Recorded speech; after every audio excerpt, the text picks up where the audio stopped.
നിങ്ങളിൽ പലരും ഇതുവരെ നോട്ട് ചെയ്തിട്ടില്ലാത്ത NIT കുറിച്ചുള്ള 10 ഇൻട്രസ്റ്റിംഗ് ഫാക്ട്സുമായിട്ടാണ് ഇന്ന് ഞാൻ വന്നിട്ടുള്ളത്. അപ്പോൾ എൻ്റെ പേര് അസീം പനോളി. ഞാൻ NIT കാലിക്കറ്റ് ഗ്രാജുവേറ്റ് ആണ് മെക്കാനിക്കൽ എഞ്ചിനീയറിംഗിൽ.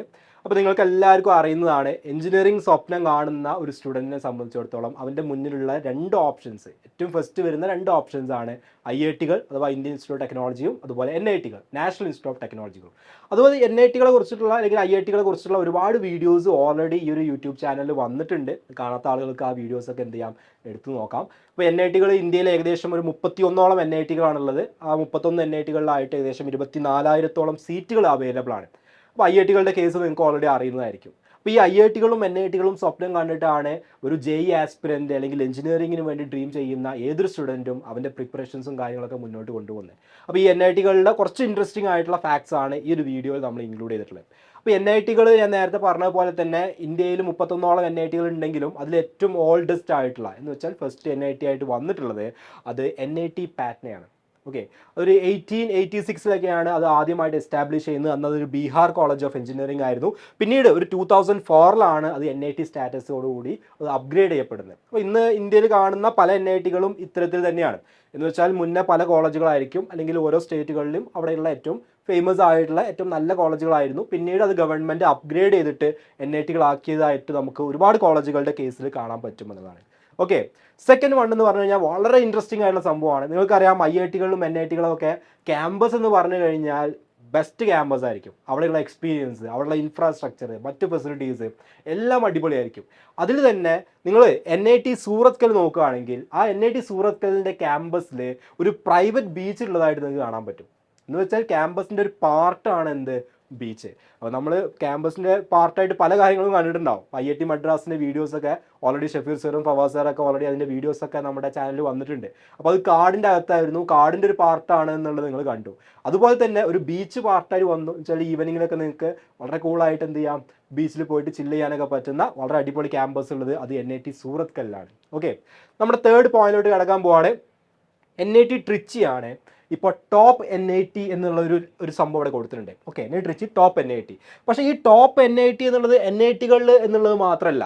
ഇപ്പോൾ നമ്മൾ പലപ്പോഴും IIT NIT ഇത് രണ്ടും പറയുന്ന സമയത്ത് എല്ലാവരും ജനറലി വിചാരിക്കാറുള്ളത് IIT എല്ലാ IIT കഴിഞ്ഞിട്ട് അതിന് താഴെ വരുന്നതാണ് NIT എന്ന്. സംഭവം അങ്ങനെയല്ല, ഇത് രണ്ടും രണ്ട് എൻറ്റിറ്റീസ് ആണ്. എന്ന് വെച്ചാൽ IIT Indian institute of technology എന്ന് പറഞ്ഞിട്ടും NIT national institute of technology എന്ന് പറഞ്ഞിട്ടും രണ്ട് സ്റ്റാറ്റസിൽ പോകുന്ന സ്ഥാപനങ്ങളാണ്. അതിൽ തന്നെ ഇപ്പോൾ NIT ട്രിച്ചിയുടെ കേസ് എടുത്ത് നോക്കുകയാണെങ്കിൽ IIT ഏകദേശം 15ഓളം IIT മുകളിലാണ് ആരെ, നമ്മുടെ NIT ട്രിച്ചി നിൽക്കുന്നത്. ഇവിടെ കൊടുത്തിട്ടുണ്ട് rank above 15 IITs in overall NIRF ranking. NIRF നിങ്ങൾ കേട്ടിട്ടുണ്ടാവും, കോളേജുകളുടെ റാങ്കിങ് സിസ്റ്റം NIRFന്റെ ബേസിലാണ് പറയാറുള്ളത്. അപ്പോൾ 15ഓളം IIT മുകളിലാണ്. എന്ന് വെച്ചാൽ ഇയാളുടെ താഴെ NIT ട്രിച്ചിയുടെ താഴെ എന്തുണ്ട്, 15ഓളം IIT ഉണ്ട് എന്നുള്ളതാണ്. അപ്പോൾ ഈ NIT IIT രണ്ടും കൂടെ കമ്പയർ ചെയ്യുമ്പോൾ ഒരു കോമൺ ആയിട്ടുള്ള റാങ്കിങ് സിസ്റ്റത്തിലോട്ട് എടുക്കുകയാണെങ്കിൽ, NIRFിലോട്ട് എടുക്കുകയാണെങ്കിൽ അതിൽ ചില IIT NIT കമ്പയർ ചെയ്യുമ്പോൾ ചില IIT അവരെക്കാളും താഴെയുള്ള കേസുകളും ഉണ്ട്. ഓക്കെ, അപ്പോൾ അതിൽ നമുക്ക് NIT ട്രിച്ചിയുടെ ഒരു ഫാക്റ്റാണ് ഇവിടെ കൊടുത്തിട്ടുള്ളത്. റെഡി? സോ ഫോർത്ത് ഫാക്ടറിലോട്ട് നമുക്ക് കടക്കാൻ പോവാണ്. NIT Calicut architecture department second in India എന്ന് കൊടുത്തിട്ടുണ്ട്. ഓക്കെ, അപ്പോൾ NIT അല്ലെങ്കിൽ IIT നമുക്ക് എപ്പോഴും നമ്മൾ ജനറലി പറയാറുള്ളത് അവിടുത്തെ BTech കോഴ്സ് അഥവാ എഞ്ചിനീയറിംഗ് കോഴ്സാണ്. പക്ഷേ അവിടെ എഞ്ചിനീയറിംഗ് മാത്രമല്ല ഉള്ളത്, അവിടെ വേറെയും ഒരുപാട് ഡിഫറെൻറ്റ് വെറൈറ്റി കോഴ്സുണ്ട്. മാനേജ്മെൻറ്റ് കോഴ്സുകളുണ്ട്, PG കോഴ്സുകളുണ്ട്, ഇങ്ങനെയുള്ള കുറേ കോഴ്സുകളുണ്ട്. ചില കോളേജുകളിലൊക്കെ വളരെ സ്പെഷ്യൽ ആയിട്ടുള്ള കോഴ്സുകൾ പോലും ഉണ്ട്. അപ്പോൾ അതിൽ ആർക്കിടെക്ചർ എന്ന് പറയുന്നത് ഇപ്പോൾ നമ്മൾ BTech, ഇപ്പോൾ നമ്മൾ ബാച്ചലർ ഓഫ് ടെക്നോളജി പറയുന്ന പോലെ തന്നെ BArch ഉണ്ട്, അതായത് ബാച്ചലർ ഓഫ് ആർക്കിടെക്ചർ. അതിൽ NIT കാലിക്കറ്റിലുള്ള ഞാൻ പഠിച്ചിരുന്ന അതേ ക്യാമ്പസിലുള്ള അവരുടെ ആ ആർക്കിടെക്ചർ ഡിപ്പാർട്ട്മെൻറ്റാണ് ഇന്ത്യയിൽ തന്നെ സെക്കൻഡ് ആയിട്ട് റാങ്കിൽ വന്നിട്ടുള്ളത്. അല്ലേ, നമുക്ക് തന്നെ എല്ലാവർക്കും അഭിമാനിക്കാൻ പറ്റുന്ന ഒരു കാര്യമാണ് നമ്മുടെ കേരളത്തിലുള്ള ഒരു NIT ആർക്കിടെക്ചർ ഡിപ്പാർട്ട്മെൻറ്റ് അത്രയും നല്ല റാങ്കിൽ വന്നു എന്നുള്ളത്. സോ അടുത്തൊരു ഫാക്ട് നമ്മൾ പറയാൻ പോകുന്നത് ഫിഫ്ത്ത് വൺ. ഇത് വളരെ ഇമ്പോർട്ടൻ്റ് ആണ്, NIT ടാർഗറ്റ് ചെയ്യുന്ന ആളുകൾക്ക് വളരെ ഇമ്പോർട്ടൻ്റ് ആയിട്ട് വരുന്ന ഒരു കാര്യം കൂടിയാണ്. കാരണം നിങ്ങൾ ഇപ്പോൾ കേരളത്തിലാണെങ്കിൽ കേരളത്തിലുള്ള ഒരു NIT കാലിക്കറ്റാണ്. അപ്പോൾ NIT കാലിക്കറ്റിൽ 50% സീറ്റുകൾ എന്ന് വെച്ചാൽ അവിടെ ഒരു 1000 സീറ്റ് ഉണ്ടെങ്കിൽ 500 സീറ്റുകൾ അത് ആർക്കായിരിക്കും, കേരളത്തിലുള്ള സ്റ്റുഡൻസിനാണ്. അതിനാണ് നമ്മൾ ഹോം സ്റ്റേറ്റ് കോട്ട എന്നൊക്കെ പറയും. അപ്പോൾ ഇവിടെ കൊടുത്തിട്ടുണ്ട് NITs ഹാവ് 50% ഹോം സ്റ്റേറ്റ് കോട്ട.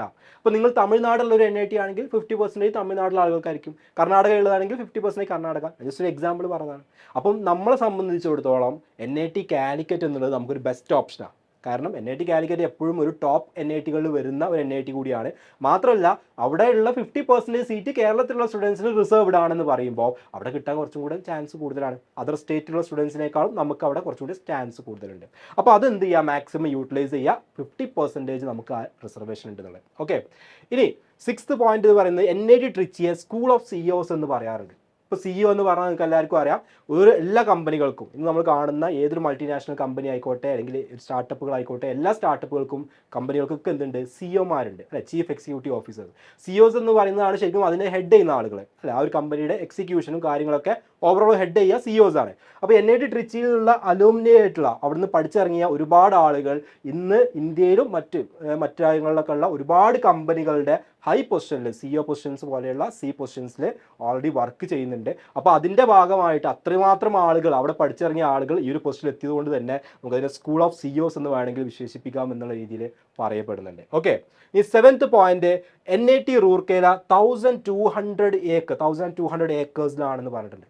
എന്നുവെച്ചാൽ നിങ്ങൾക്കറിയാം IIT മദ്രാസ് അറൗണ്ട് 700 ഏക്കേഴ്സിലാണ് കിടക്കുന്നത്. NIT കാലിക്കറ്റ് 350 ഏക്കേഴ്സിലാണ് കിടക്കുന്നത്. അപ്പോൾ അതിനേക്കാളുമൊക്കെ ഡബിൾ അല്ലെങ്കിൽ ഇപ്പോൾ NIT കാലിക്കറ്റിനേക്കാളൊക്കെ ഒരു ട്രിപ്പിൾ സൈസിലാണ് ആര് കിടക്കുന്നത്, NIT റൂർക്കേല കിടക്കുന്നത് എന്നുള്ളതാണ്. അപ്പോൾ എന്തുകൊണ്ടാണ് ഇത്രയും വലിയ ക്യാമ്പസുകൾ വരുന്നത് എന്നൊക്കെ നിങ്ങൾക്ക് ഓൾറെഡി അറിയാം. കാരണം അതിൻ്റെ അകത്ത് അത്രമാത്രം ഫെസിലിറ്റീസ് ഉണ്ട്, എല്ലാ കാര്യങ്ങൾക്കുമുള്ള എല്ലാ ഫെസിലിറ്റീസും അതിൻ്റെ അകത്ത് ഓൾറെഡി ഉണ്ടാവും. അപ്പോൾ അത്രയും വിശാലമായ ക്യാമ്പസുകൾ എക്സ്പീരിയൻസ് ചെയ്യാനുള്ള ഒരു ഓപ്ഷൻ കൂടി നമുക്കുണ്ട്. അപ്പോൾ അതിനുള്ളൊരു എക്സാമ്പിളാണ് നിങ്ങളിപ്പോൾ കാണുന്നത്. അത്രയും വലിയ ക്യാമ്പസുകൾ അവൈലബിൾ ആണ്. ഓക്കെ, അടുത്തത് NIT ആന്ധ്രാപ്രദേശാണ് ഏറ്റവും ലേറ്റസ്റ്റ് ആയിട്ട് വന്ന NIT. ഞാൻ നേരത്തെ പറഞ്ഞു 31ഓളം NITകൾ ഉണ്ട് പറഞ്ഞു. അപ്പോൾ ചിലപ്പോൾ നിങ്ങളൊക്കെ ഇനി എത്തുമ്പോഴേക്കും ചിലപ്പോൾ പുതിയ NITകൾ ഇനിയും വന്നേക്കാൻ പറയാൻ പറ്റില്ല. ബട്ട് എനിവേ ഏറ്റവും ലേറ്റസ്റ്റ് ആയി വന്ന യങ്ങസ്റ്റ് ആയിട്ട് വന്നിട്ടുള്ള ആൾ, ഓൾഡസ്റ്റ് നമ്മൾ ഓൾറെഡി പറഞ്ഞു, യങ്ങസ്റ്റ് ആയിട്ട് വന്നിട്ടുള്ളത് അത് NIT ആന്ധ്രാപ്രദേശാണ്. സത്യം പറഞ്ഞാൽ ആന്ധ്രാപ്രദേശിൽ കൂടുതൽ NIT IIT ഒക്കെ വരണം. കാരണം ഇന്ത്യയിൽ നോക്കുകയാണെങ്കിൽ ഏറ്റവും കൂടുതൽ സ്റ്റുഡൻസ് വരുന്നത് ആന്ധ്ര, തെലങ്കാന പോലെയുള്ള സ്റ്റേറ്റുകളിൽ നിന്നാണ്. അവർ നമ്മളെക്കാളൊക്കെ കിട്ടുന്നതിനായിട്ട് പ്രിപ്പറേഷൻ നേരത്തെ തുടങ്ങും. അവരാണ് മിക്ക സീറ്റുകളിലും എന്ത് ചെയ്യാറുള്ളത്, അഡ്മിഷൻ വാങ്ങാറുള്ളത് എന്നുള്ളതാണ്. അടുത്തത് നമ്മുടെ 9th പോയിന്റ് NIT വാറങ്കലിനെ കുറിച്ചുള്ളതാണ്. NIT വാറങ്കൽ ഇവിടെ പറയുന്നുണ്ട്, first to be established in 1959 among the chain of 15 RECs in the country. Okay, എന്ന് വെച്ചാൽ പണ്ട് ഞാൻ നേരത്തെ പറഞ്ഞു ഓൾറെഡി പല സംസ്ഥാനങ്ങളിലും പല സ്റ്റേറ്റുകളിലും ഉണ്ടായിരുന്ന കോളേജുകൾ, അവിടുത്തെ ഏറ്റവും അടിപൊളി കോളേജുകളെ NIT ആക്കി അപ്ഗ്രേഡ് ചെയ്തിട്ടുണ്ട്. അപ്പോൾ അതിലിപ്പോൾ ഇൻക്ലൂഡിങ് NIT കാലിക്കറ്റ് പോലും REC എന്നറിയപ്പെടുന്ന അഥവാ റീജിയണൽ എഞ്ചിനീയറിംഗ് കോളേജ് എന്നറിയപ്പെടുന്ന കോളേജുകളായിരുന്നു. അത് മിക്ക സ്റ്റേറ്റുകളിലും അങ്ങനത്തെ കോളേജുകൾ ഉണ്ടായിരുന്നു. ആ കോളേജുകളെ പിന്നീട് NITs ആക്കി അപ്ഗ്രേഡ് ചെയ്തിട്ടുണ്ട്. NIT കാലിക്കറ്റൊക്കെ അങ്ങനെ അപ്ഗ്രേഡ് ചെയ്തതാണ്. അപ്പോൾ അതിൽ ഫസ്റ്റ് എസ്റ്റാബ്ലിഷ് ചെയ്തിട്ടുള്ള അല്ലെങ്കിൽ അങ്ങനെ അപ്ഗ്രേഡേഷനിൽ ഫസ്റ്റ് വന്നിട്ടുള്ളതാണ് NIT വാറങ്കൽ എന്ന് പറയുന്നത്. ഓക്കെ, അപ്പോൾ അത് നമുക്ക് ഒരു ജനറലായിട്ട് പല ആളുകൾക്കും അറിയാത്തൊരു കാര്യമാണ് RECs ഉണ്ടായിരുന്നു എന്നുള്ളത്. ചിലപ്പോൾ ചില ആളുകൾക്ക് ഇപ്പോഴും കോഴിക്കോടൊക്കെ ബസ്സിൽ നിങ്ങൾ കോഴിക്കോട് നിന്ന് NITയുടെ അതിൽ പോകുന്ന ബസ്സിലുണ്ടെങ്കിൽ ആ ബസ്സിൻ്റെ ബോർഡിൽ എഴുതി വെച്ചിട്ടുണ്ട് REC/NIT എന്നൊക്കെ എഴുതി വെച്ചിട്ടുണ്ട്. എന്ന് വെച്ചാൽ അവിടെയുള്ള ആളുകൾ പലപ്പോഴും ഇപ്പോഴും REC എന്ന് പറയാറുണ്ട് എന്നുള്ളതുകൊണ്ടാണ്. Okay, so last and final point എന്ന് പറഞ്ഞു കഴിഞ്ഞാൽ NITs have the finest cultural fest in the country എന്നുള്ളതാണ്. അപ്പോൾ നിങ്ങൾ ആരെങ്കിലൊക്കെ ജസ്റ്റ് ഒന്ന് അല്ലെങ്കിൽ യൂട്യൂബിൽ സെർച്ച് നോക്കിയാലും മതി, നിങ്ങൾ പോയിട്ടുണ്ടാവണം എന്നൊരു നിർബന്ധമില്ല. ജസ്റ്റ് യൂട്യൂബിലും സെർച്ച് നോക്കുക. അപ്പോൾ ഇത് രാഗം എന്ന് പറയുന്നത് NIT കാലിക്കറ്റിലെ കൾച്ചറൽ ഫെസ്റ്റാണ്. യൂട്യൂബിൽ NIT കാലിക്കറ്റ് രാഗം എന്ന് സെർച്ച് നോക്കി കഴിഞ്ഞാൽ അതിൻ്റെ ആഫ്റ്റർ മൂവിയും അവിടുത്തെ കൺസേർട്ടുകളൊക്കെ കാണാൻ പറ്റും. അതുപോലെ തന്നെ ഒരുപാട് ഫസ്റ്റ് നമ്പർ കൊണ്ട് കൊടുത്തിട്ടുണ്ട്, ഇൻസിഡൻറ്റ് ഇങ്ങനെ കുറേ. ഓക്കെ, ഇത് ജസ്റ്റ് ഒരു 3 കൊടുത്തിട്ടുള്ളൂ.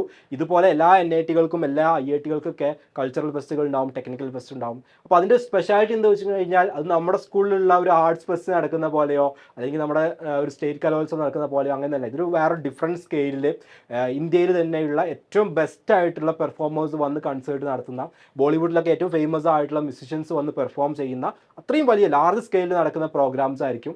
അത് ഞാൻ പറയുന്നതിനേക്കാളും ഇമ്പാക്റ്റ് ഉണ്ടാവുക നിങ്ങൾ എന്ത് ചെയ്താൽ മതി, ജസ്റ്റ് ഒന്ന് ഗൂഗിളിൽ സെർച്ച് ചെയ്ത് നോക്കുക അല്ലെങ്കിൽ യൂട്യൂബിൽ സെർച്ച് ചെയ്താൽ അതിൻ്റെ വീഡിയോസ് കാണാൻ പറ്റും.